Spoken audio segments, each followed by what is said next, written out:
Hey guys, this morning I released a video on how throwing mechanics relate to the forehand and the backhand. A very interesting video, and I normally would never release two videos in one day on the Intuitive Tennis YouTube channel regarding long form content because I want to give one video a little bit more time to breathe, at least 24 hours before releasing the next one. But I'm making an exception today because the Six Kings Slam started on a Wednesday. I didn't think it was going to start until Friday, but nevertheless, it's here.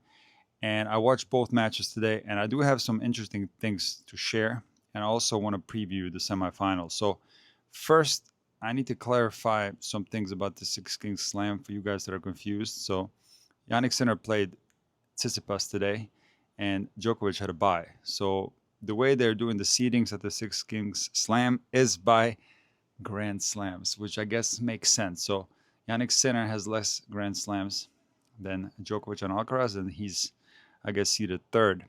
And also, I want to talk about the prize money and whether this tournament is an exhibition or not. So, of course, this is an exhibition. It doesn't count towards the head-to-head record or anything like that. But there's $13.5 million in prize money. So the way the prize money is distributed is very different from a tennis tournament, a prize money tournament, where guys get a participation fee, which is $1.5 million. However, there's an additional award of $4.5 million for the tournament winner. So the incentive to play your best tennis is huge. And I know some of you guys will say, hey, these guys are absolutely loaded. What's $4.5 million?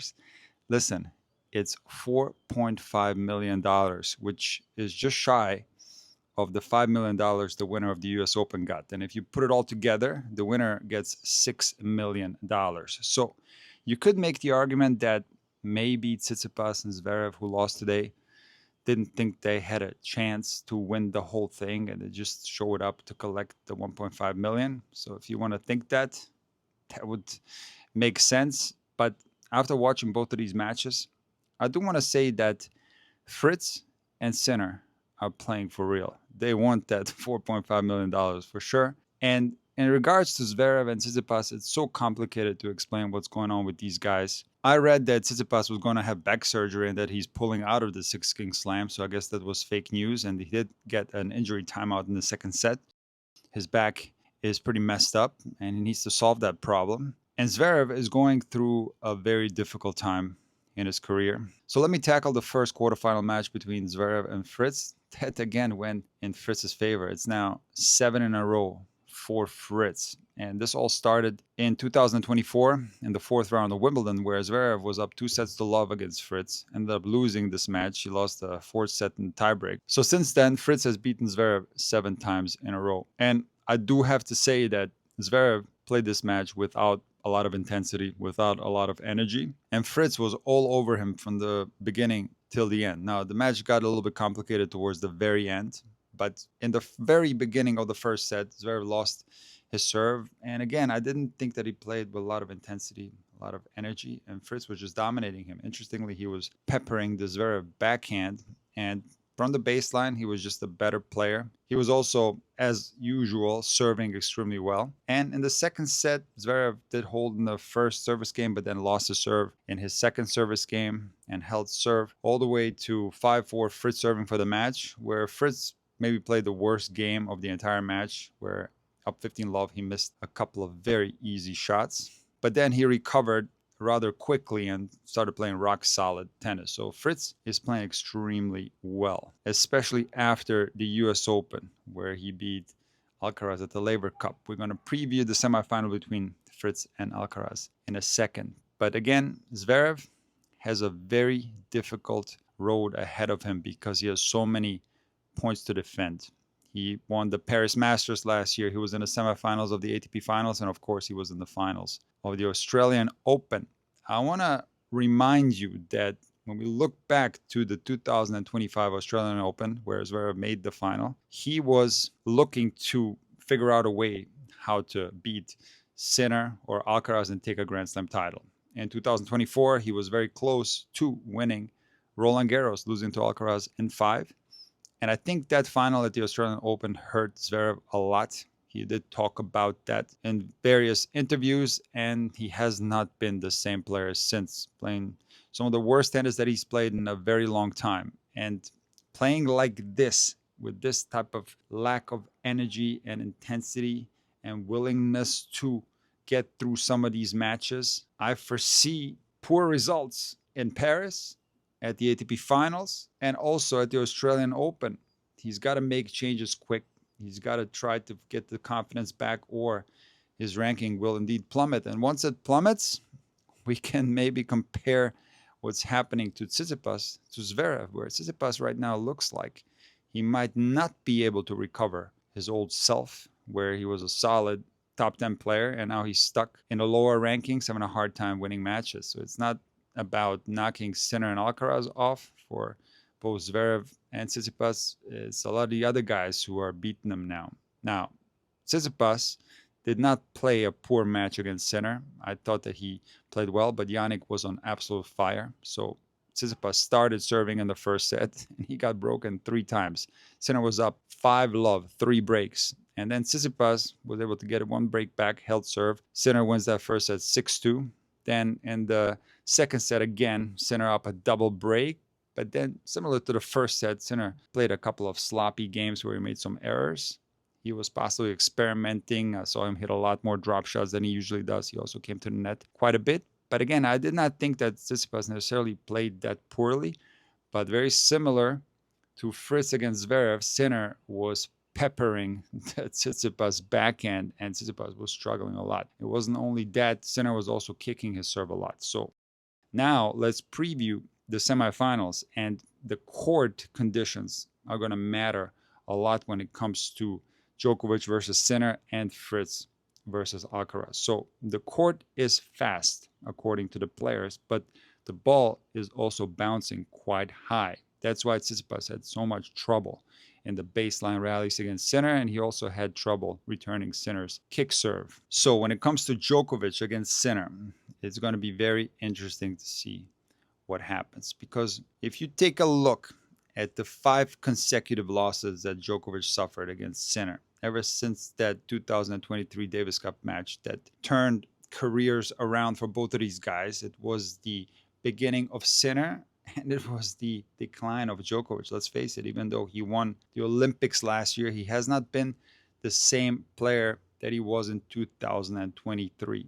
This is undoubtedly through. And in my opinion, that match had quite a bit to do with Sinner's rise. In this match, I talked about it quite a few times, Sinner was able to save 3 match points, and Djokovic did have a look on one particular match point. So Sinner not only won that match, but he won the doubles, and Italy ended up taking the Davis Cup title. And Sinner played Djokovic 4 more times after that, and it was only once in a final in Shanghai last year, and the other matches were in semifinals. And as I talked about in my most recent video about Djokovic, he is still the same player regarding his skill set, regarding his mental strength, but farther time has caught up with him, and especially when he plays Sinner and Alcaraz, but also when he faces them in late stages of tournaments where he's simply gassed. So this is an opportunity, just like last year, where Djokovic can play Sinner fresh. If you remember last year, Djokovic had beaten Nadal in the quarters, and then he played a very tight match against Sinner that he could have won. So I do think that this match will be very difficult for Sinner.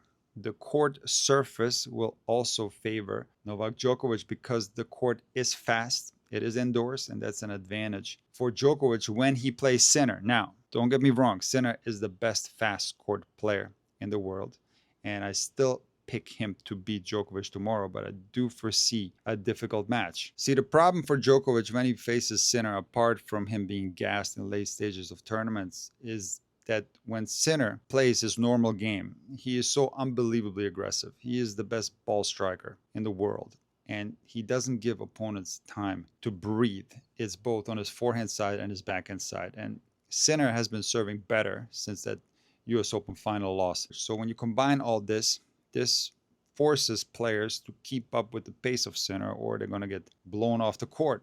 And I do think that this applies to Djokovic as well. So Djokovic can hit the forehand as hard as Sinner does, but I do think that when Djokovic does that, there are more errors coming from his forehand side. So now it comes down to the backhand exchanges. How can Djokovic survive on the backhand side? While I do believe that the backhands are pretty even, I think that Sinner's backhand has more RPMs and it's more aggressive because not only is it heavy, it's also extremely hard, and it is on average just a tad faster than the Djokovic backhand. And when it comes to the serve, this is where Djokovic has to play a very clean match and serve well. And Djokovic has been serving well for quite a while. I think that's one of the reasons why he's able to have these great results at the age of 38. The serve saves him in a lot of very difficult moments in matches. So again, I do foresee a tough match, but I think Sinner's aggression will be too much for Djokovic, and he will commit a few too many unforced errors, possibly in important stages, and Sinner will take this match and make the final. Now, when it comes to Alcaraz and Fritz, a lot of people were saying that Fritz only beat Alcaraz at the Laver Cup because the Laver Cup doesn't matter and it's just an exhibition. So this again is an exhibition, but again, these guys are playing for $4.5 million extra on top of their participation fee. So I think there's a lot of motivation there to play well. And I do think that even though a lot of people call the Laver Cup an exhibition, that match meant something for Fritz. And I do think that he can draw confidence from that match. Now, when it comes to the court conditions, I do believe that the advantage is for Fritz in this matchup. The court is playing fast.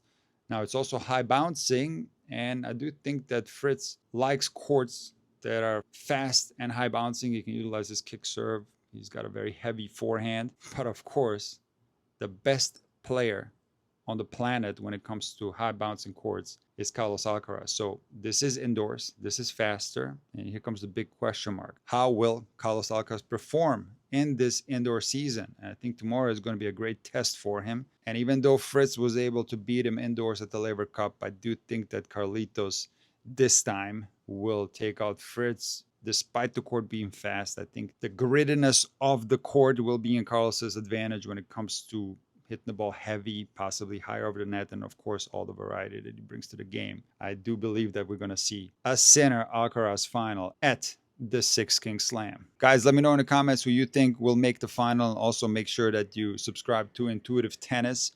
I also started a new YouTube channel in German. I'm going to put a link in the description for all you German-speaking viewers of mine. I want you to check this channel out. I plan to upload maybe once a week, maybe once every 2 weeks. We will see. Also, subscribe to Intuitive Tennis 24/7, where I upload daily shorts. For example, today I uploaded a great short video talking about the backswing on the forehand. So make sure that you subscribe to Intuitive Tennis everywhere. Make sure that you like this video, and I will see you guys tomorrow after the semifinals.